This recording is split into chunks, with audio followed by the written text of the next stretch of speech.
Have you tried counseling? Have you tried self help? I'm going to suggest something that's controversial. It's not enough.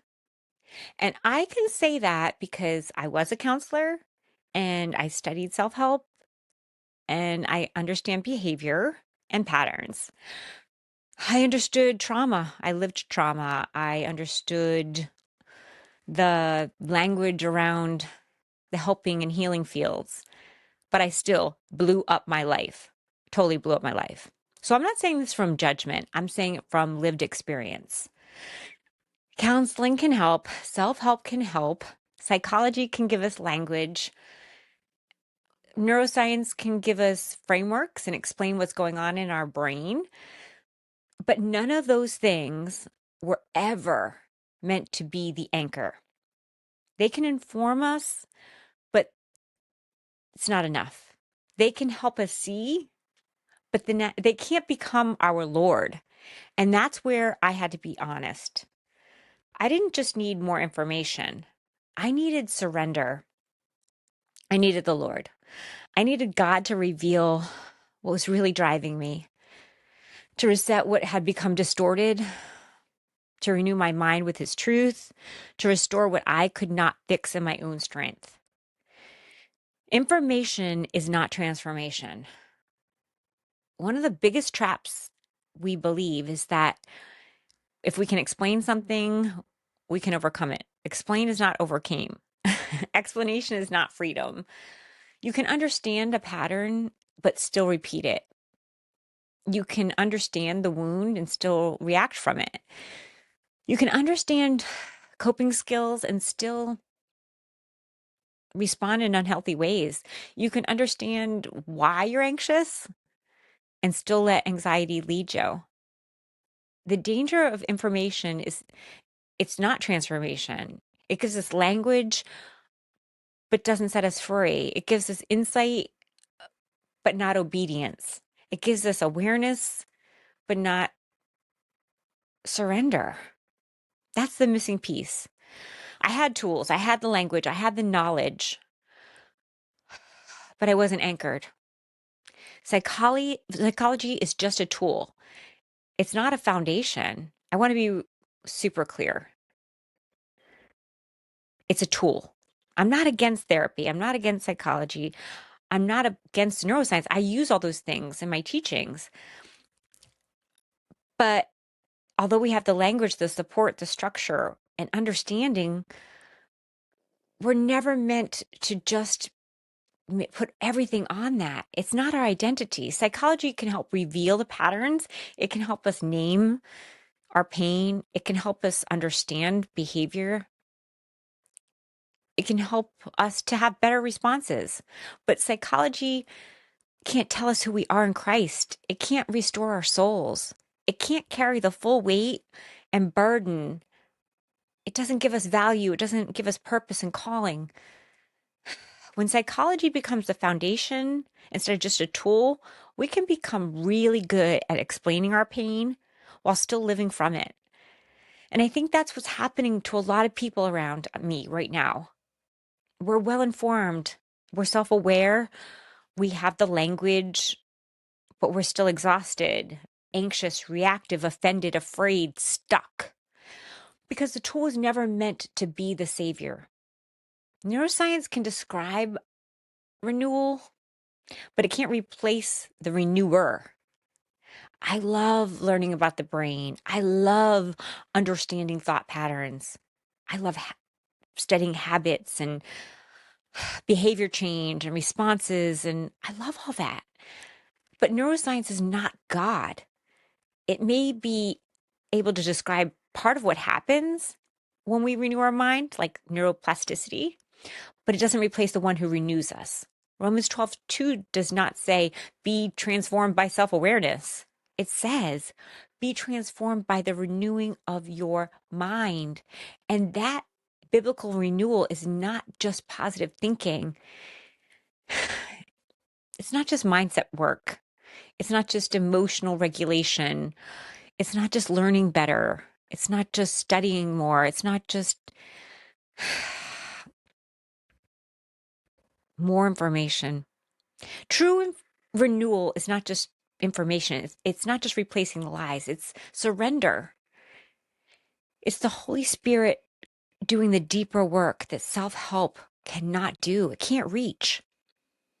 So we can value what we can learn from those tools, but we cannot put neuroscience and psychology on the throne. That belongs to the Lord. We don't anchor ourselves to the tool. We anchor ourselves to Him. I knew better. I did. I just wasn't humbled. I was so prideful. I had the information, but I just would not surrender what was really broken in me. I had coping skills. I put on a good front. I was a great imposter for decades, but I wasn't anchored. And when I couldn't outrun my fear. I couldn't outrun my fight or flight, how I was always running from something. I had to finally fall apart to let God in. And I don't want that for anyone else. You can choose now without falling apart. So information alone is not enough to hold you. It's something that won't anchor you. The Lord is our anchor. Don't value the wrong things. Our need for control, ambition, our need for approval. And when we have our wrong anchors, our life starts drifting. We may know better even. And that's why I'm not impressed by information alone anymore. I want the fruit. I want the freedom. I want something more. I want restoration. I want a life that's not just rebuilt. I want it restored. Here's a controversial part of this. Sometimes we just keep looking for more information when God is asking for just obedience. Another book is not the answer. Another strategy is not always the answer. Another expert, another partner, another job, another explanation, another hobby. The Lord may have already revealed the next step for us. And we're looking for more content because content feels safer than surrender. We keep seeking more learning instead of obeying. We keep analyzing instead of releasing. We keep explaining instead of repenting. We keep studying patterns instead of letting God break the patterns. This is not meant to be condemnation. It's an invitation. It's saying God is asking us to turn this to Him. He's inviting us back to Him as the source. Self-awareness without God can just be self-absorption. Trust me, I know. I was so self-absorbed and so broken. Self-awareness without God can become endless self-focus. People are in therapy for years, overanalyzing themselves, looking at the same wounds, the triggers, who done them wrong. We can all do that. It's a waste. We go too deep into our stories. We rehearse our stories. We stay stuck in our stories. Healing's not supposed to make us obsessed with ourselves. The goal is not just endless self-analysis. The goal is freedom. The goal is maturity. The goal is love. The goal is Christ-likeness. And so, understand yourself for sure. Pay attention to your patterns. Be self-aware. Do the work. But don't put yourself on the throne. Only God belongs there. Salt and light framework is not anti-therapy. It's about proper order. Salt and light is not anti-counseling. It's not anti-science at all. I love those things. It's not anti-growth. I'm all about growth. It's about proper order. Tools are not the source. The Lord is the source. Counseling can be a tool. Self-help can be a tool.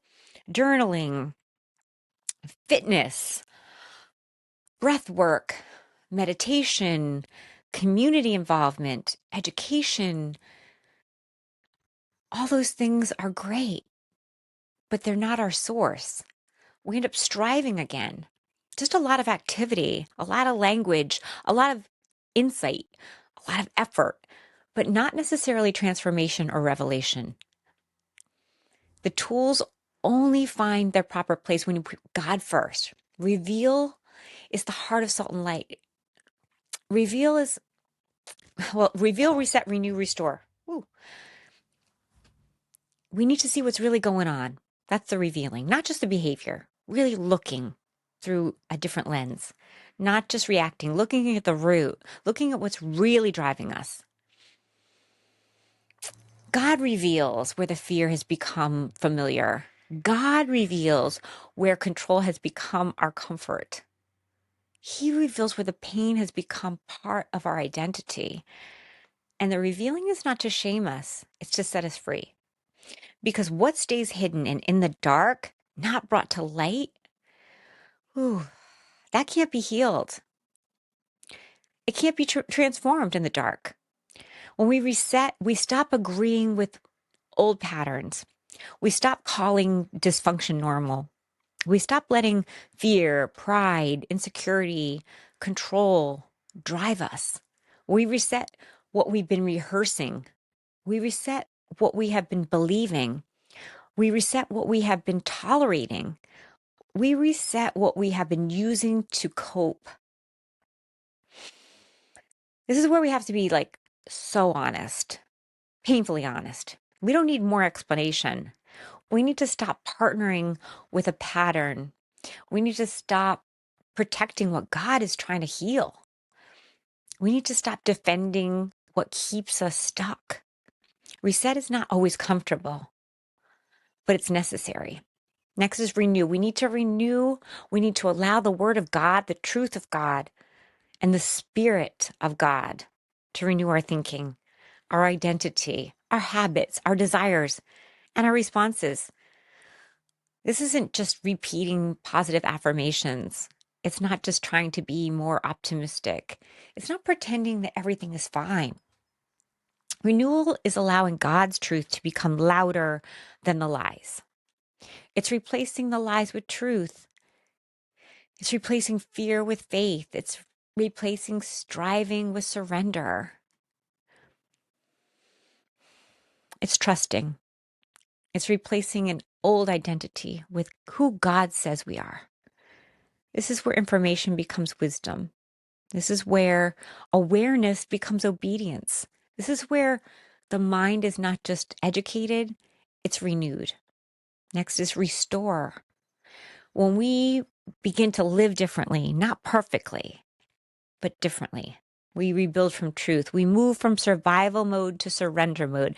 We move from striving to obedience. We move from being simply informed to being transformed. Restoration is not a feeling we catch.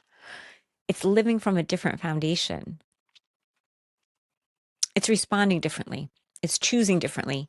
It's thinking differently, praying differently, showing up differently. Letting God restore what self-help could only describe. That's the work. It's an invitation. It's the difference between knowing about healing and actually walking in restoration. Here's some questions to consider. Where are you informed but not surrendered? Where do you have language but not freedom? Where do you have understanding a pattern but you keep repeating it?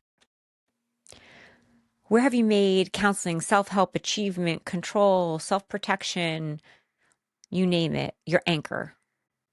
Where has God revealed something, but you keep looking for more information instead of just surrendering to the next step? Those are hard questions, but they're freeing questions. Because once we stop pretending that more information is always the answer, then we can